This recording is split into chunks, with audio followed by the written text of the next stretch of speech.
So I got cut off right there. We can only do 10-minute lectures on the free version of this.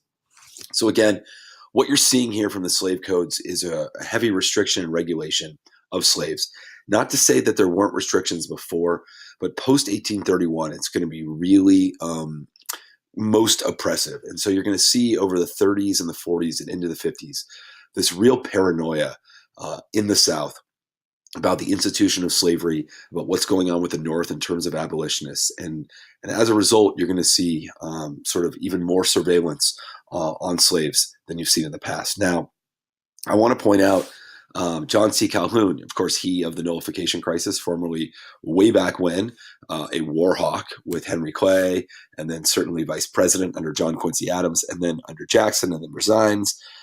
While at the same time under Jackson, he'd been writing the South Carolina Exposition and Protest. So again, some 4 years after the nullification crisis ends, he writes something called Slavery as a Positive Good. And in many ways, it puts out that theory that slavery is beneficial, whereas what's going on in Europe in the Industrial Revolution and in the North in, factories, is certainly not an industrial yet, is really wrong, and it is in fact harmful to the workers. So you can see that here in what they're saying. You can see on the screen how he says, I'll compare the position of an African laborer, doesn't again call them a slave, with that of a European worker.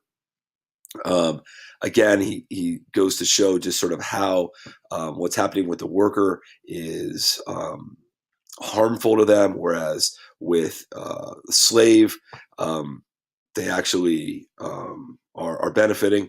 And so you can see that really prominently in these cartoons right here.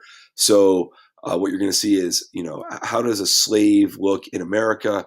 You've got a slave saying, God bless you to the master, you give us everything. And, the slave owner is saying, I'll do anything for you. Again, my job is to watch out for you. Whereas in England, you have the British laborer who's living, in a terrible condition. People are dying.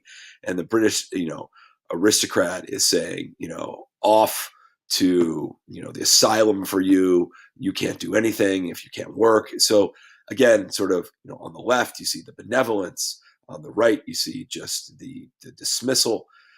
You'll see this in the next cartoon. So, on the left, you see Africans allegedly looking uncivilized. You can see the skull right here in the weeds, versus in America, in this stately plantation house, look how well dressed the African Americans are. And again, we've got sort of civilization versus, backwards. Again, this is all propaganda, but it's being used to propagate this idea that slavery is in fact shouldn't just be allowed, but in fact should be encouraged. Now, in the arguments that were presented, oftentimes drew on the Bible to say, slavery is in the Bible. And as a result of being in the Bible, clearly, if that's what we're going to follow, then we know that it should be allowed. As well, Christianity is civilizing. The word civilization and Christianity oftentimes are used by Americans synonymously. We're going to see that certainly in Manifest Destiny.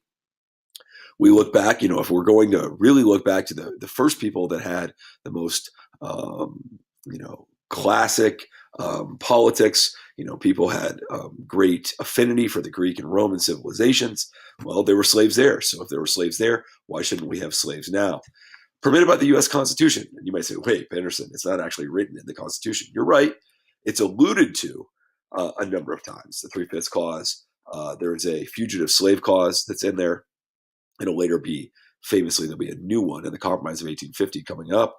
And then the whole idea that the slave trade could not be touched until the first day of 1808. All of those are used to say that it's in there, even if it's not explicitly in there.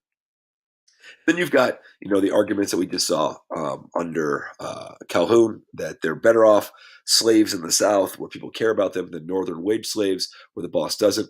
And then there's this, it's a tough argument for me to even articulate, but it's called the mudsill argument. And a mudsill is actually the dirt beneath the foundation of a building. And the idea is that some group has to be at the bottom, and it has to be at that mudsill. In order for a civilization to build, somebody has to be at the bottom.